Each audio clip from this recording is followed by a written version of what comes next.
So thank you so much. మొదటగా ఇక్కడ ఈ కార్యక్రమాన్ని నిర్వహిస్తున్నటువంటి గురుస్థాన్ టీం, దాన్ని లీడ్ చేస్తున్నటువంటి నాగేంద్ర పేరం గారికి కంగ్రాచులేషన్స్ చెప్తూ, ధ్యానం అంటే శ్వాస మీద ధ్యాస అంటూ, ధ్యానం ద్వారానే ప్రతి మానవుడు కూడా తన దుఃఖం నుంచి బయటపడగలడు అని తెలియజేస్తూ, తనలోనే ఉన్నటువంటి ఆ దైవాన్ని మర్చిపోయినటువంటి ఆ మానవుడు తిరిగి ఆ దివ్యత్వాన్ని తెలుసుకోవాలంటే ఏకైక మార్గం ధ్యానమే తప్ప ఇంకేమీ లేదు. ఈ భూమిపైన ప్రతి మానవునికి జీవించే హక్కు ఉంది, అలాగే ప్రతి ప్రాణికి కూడా జీవించే హక్కు ఉంది.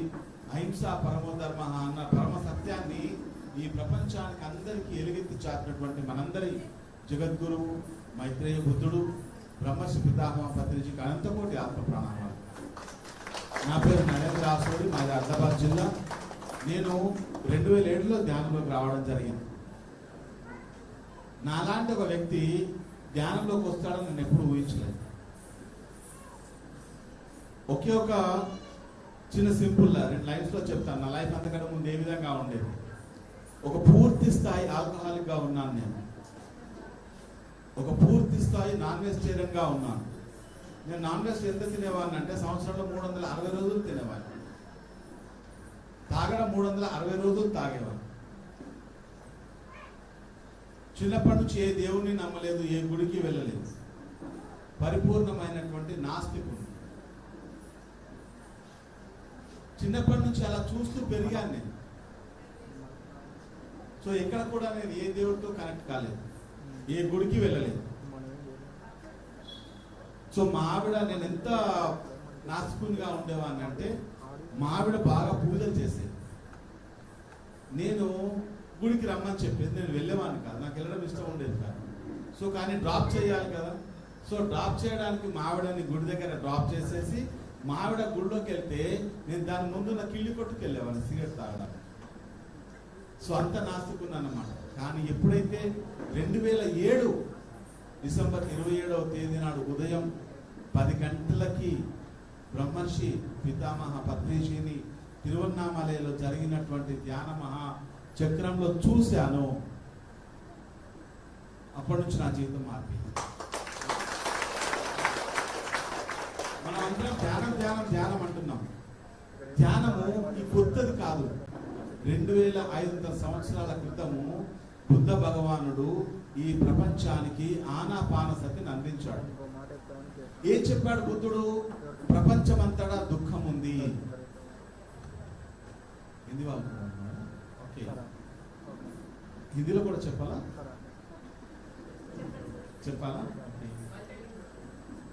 ప్రపంచం మొత్తం దుఃఖం ఉంది. పూరీ దునియా దుఃఖ से भरा हुआ है, कोई दुख से बाहर नहीं है, सब दुख में ही है. అక్కడ దుఃఖానికి కారణం చెప్పాడు. ఏంటి? తృష్ణ అన్నాడు, కోరికలు. సో దాని గురించి మరింత లోతుగా వెళ్ళకుండా 2500 సంవత్సరాల క్రితమే దుఃఖం ఉందని చెప్పాడు. అప్పటి నుంచి ప్రపంచం ఇప్పుడు అభివృద్ధి చెందిందా లేదా? మరి దుఃఖం పోయిందా? దుఃఖం కూడా అభివృద్ధి చెందింది, దుఃఖం కూడా డెవలప్ అయింది కదా. సో ప్రపంచం అంతా డెవలప్ అయింది, దాంతో పాటే మన లోపల దుఃఖం కూడా పెరిగింది. దానికి కారణం ఏంటి? అంతకుముందు మానవుడు అవసరాలకు పరిమితం అయ్యేవాడు, ఈ రోజు కోరికలు పెరిగిపోయాయి. మానవుడి జీవితాన్ని ఈరోజు శాసిస్తుంది కోరికలు మాత్రమే. ఆ కోరికలకు మూలం ఏది? మూలం? ఎక్కడి నుంచి వస్తున్నాయి కోరికలన్నీ? ఎక్కడి నుంచి వస్తున్నాయి? మనసు నుంచి. సో ఈ మనసు నుంచి కోరికలు వస్తున్నాయి. కోరికలు దుఃఖానికి కారణమవుతున్నాయి. సో దుఃఖానికి కారణమైనటువంటి ఈ కోరికలు పోవాలంటే ముందుగా మనసుని ఆపాలి. ఏం చేయాలి మనసుని ఆపాలంటే? ఇందాక పంతపత్రిమాణంగా చెప్పారు, మనందరికీ పీస్ కావాలి. ఏం కావాలి మనందరికీ? ఇంట్లో ఏ గొడవ లేదనుకో, అది అనుకుంటారు అమ్మయ్య ప్రశాంతంగా ఉంది అనుకుంటారు. అనుకుంటారా లేదా? సో మనందరికీ పీస్ కావాలి. మరి ఎందుకు పీస్ దొరకట్లేదు మనకంటే మన మైండ్ పీసెస్ అయిపోయింది, ముక్కలు అయిపోయింది మన మైండ్.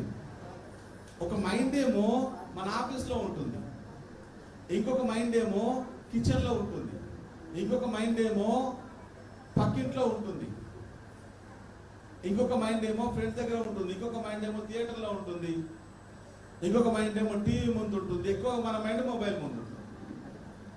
అవునా కాదా? సో మన మైండ్ పీసెస్ అయిపోయింది. సో ఈ పీసెస్ అయిపోయినటువంటి మైండ్ని కంప్లీట్గా మనం శూన్యం చేయాలి, జీరో చేయాలి. మైండ్ని జీరో చేస్తే ఏం జరుగుతుంది? బుద్ధి పెరుగుతుంది. మైండ్ జీరో చేస్తే ఏం జరుగుతుంది? బుద్ధి పెరుగుతుంది. మనకి ఏమున్నాయి? మనసు, బుద్ధి, ఆత్మ. శరీరము, మనసు, బుద్ధి, ఆత్మ, పరమాత్మ. సో శరీరం అందరికీ తెలుసు, మనసు అందరికీ తెలుసు, మరి బుద్ధి? ఈ 5 వేలలో ఏ వేలు పెద్దగా ఉంది? బుద్ధి వేలు పెద్దగా ఉంది. అంటే మనం ఎక్కువగా దేన్ని పెంచుకోవాలి? బుద్ధిని పెంచుకోవాలి. ఎవరైతే బుద్ధిని ఎక్కువగా పెంచుకుంటారో, బుద్ధిని 100% పెంచుకుంటారో వారే బుద్ధుడు. ధ్యానం అంటే ఏంటి? మనం ధ్యానం అంటున్నాము. ధ్యానం అంటే ఏంటి? ధ్యానం అంటే 2 అక్షరాలు. అందరికీ తెలుసు, ఇక్కడ కొంతమంది కొత్త వారు ఉన్నారు కాబట్టి. ధ్యాన్ 2 शब्द का 2 अक्षर का शब्द है. धी प्लस यान. धी అంటే ఏంటి? బుద్ధి. వాడు బుద్ధిమంతుడు అంటాం, వాడు ధీమంతుడు అంటాం, వాడు బలవంతుడు అంటాం. సో ధీమంతుడు అంటే బుద్ధి, ధీ అంటే బుద్ధి, బుద్ధి కలవాడు. బుద్ధితో చేసే ప్రయాణమే ధ్యానం. సో బుద్ధితో చేసే ప్రయాణం జరగాలని అంటే ఏది శూన్యం కావాలి? ఏది శూన్యమైతే బుద్ధి ఎక్కువ యాక్టివ్ అవుతుంది? మనసు శూన్యం కావాలి.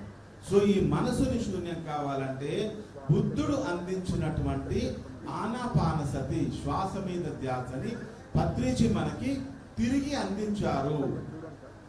అప్పటి వరకు ఆనాపానసతి అనేది కేవలం కొన్ని వర్గాలకు మాత్రం పరిమితం అయిపోయింది.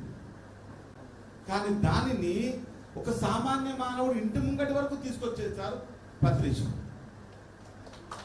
ఊరూరా తిరిగారు, వాడవాడలో తిరిగారు, గడప తిరిగారు.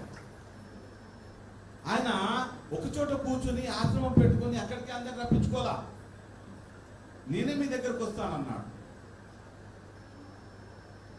సో ఒక బుద్ధుడిలా ప్రపంచమంతా తిరిగాడు. ఒక రోజు మేము కూర్చుని జనరల్ గా లెక్కలు వేస్తే పత్రిజీ దాదాపుగా 30 నుంచి 40 లక్షల కిలోమీటర్లు తిరిగారు. అంటే ఆయన తిరిగిన వెహికల్స్, వాటి రీడింగ్ ప్లస్ లైఫ్స్ లో తిరిగినటువంటి యావరేజ్ గా పట్టుకుంటే 30 నుంచి 40 లక్షల కిలోమీటర్లు తిరిగాడు. నాకు తెలిసి ఇప్పటివరకు భూమి మీద ఎవరో అంతా తిరిగారు, అంతా.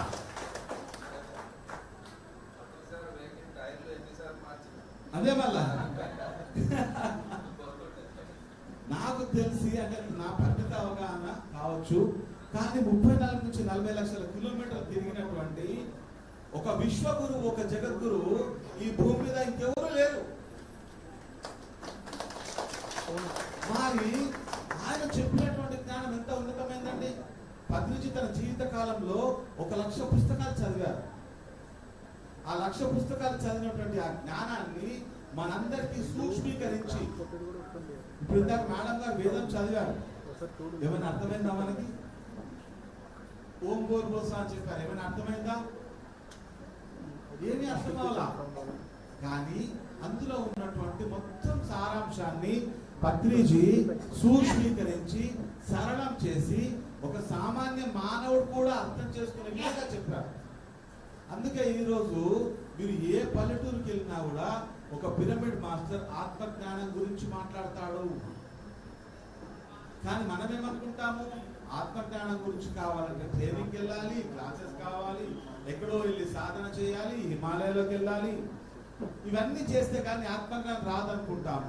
కానీ పత్రిజీ ఎంత సింపుల్ గా చెప్పేశారంటే, అయ్యా నువ్వు కూర్చుని చోట కూర్చో, నువ్వు ఎక్కడికి వెళ్ళే అవసరం లేదు, నువ్వు ఏ హిమాలయానికి పోయే అవసరం లేదు, ఏమీ అవసరం లేదు. నువ్వు ఇంట్లోనే కూర్చుని సహజంగా జరుగుతున్న ఉచ్ఛ్వాస నిశ్వాసాన్ని కేవలం గమనించు. మిగతా జరిగిందంతా కూడా తన పని తను చేసుకుంటుంది. అటు ఎందుకు చూస్తున్నారు? Why are looking at them? What is happening? చంచలం హి మన కృష్ణ ప్రమాది బలవంతుడం తస్మ్యాహం నిగ్రహం అని వాయువు సుదుష్కరం అంటాడు అర్జునుడు. కృష్ణ, నా మనసు చాలా చంచలంగా ఉంది, నేను వాయువుని నా చేతిలో బంధించగలను కానీ నా మనసుని కంట్రోల్ చేసుకోలేకపోతున్నాను. మనసుని కంట్రోల్ చేసుకోలేకపోతున్నాను. ఎవరైనా ముందు చెప్తుంటే మన కళ్ళు ఇలా ఇలా ఇలా ఇలా ఇలా ఇలా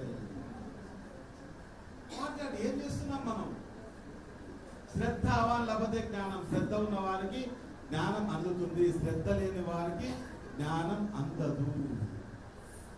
శ్రద్ధ ద మోస్ట్ ఇంపార్టెంట్ థింగ్. అప్పుడు కృష్ణుడు ఏం చెప్తాడు?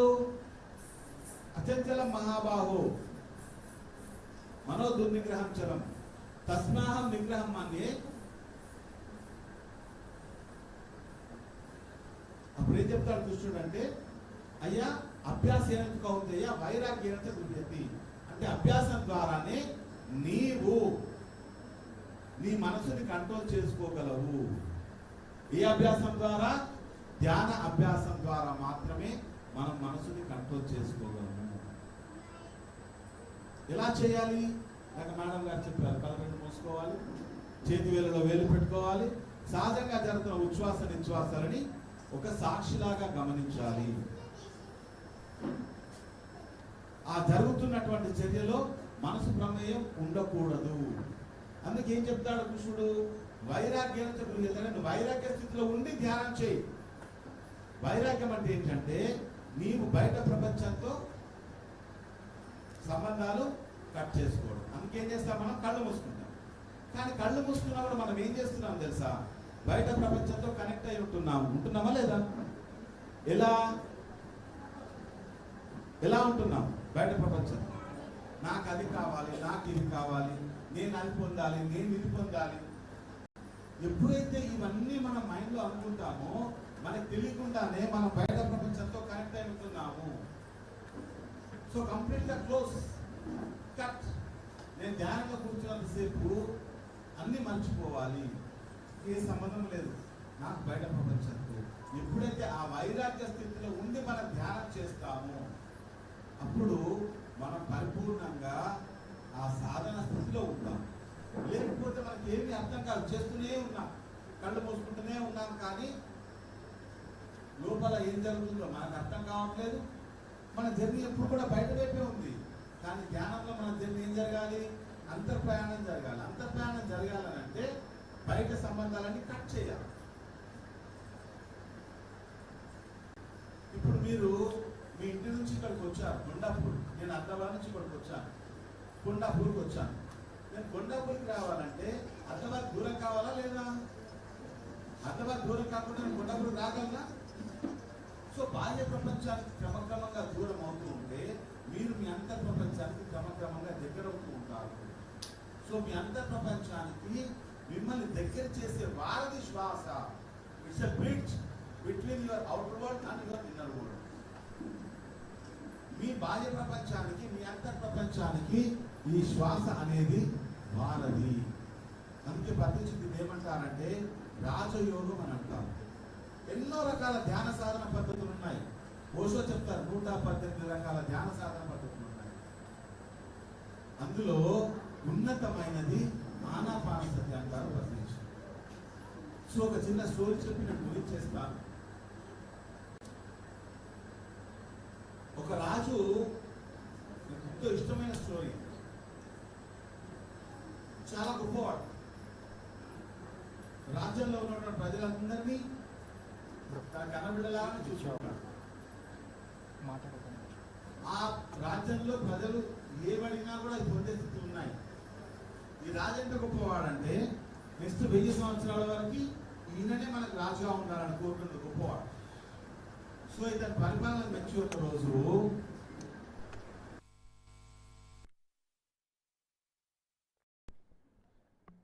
ఈయన పరిపాలనకు మెచ్చి ఒకరోజు భగవంతుడు ప్రత్యక్షమవుతాడు.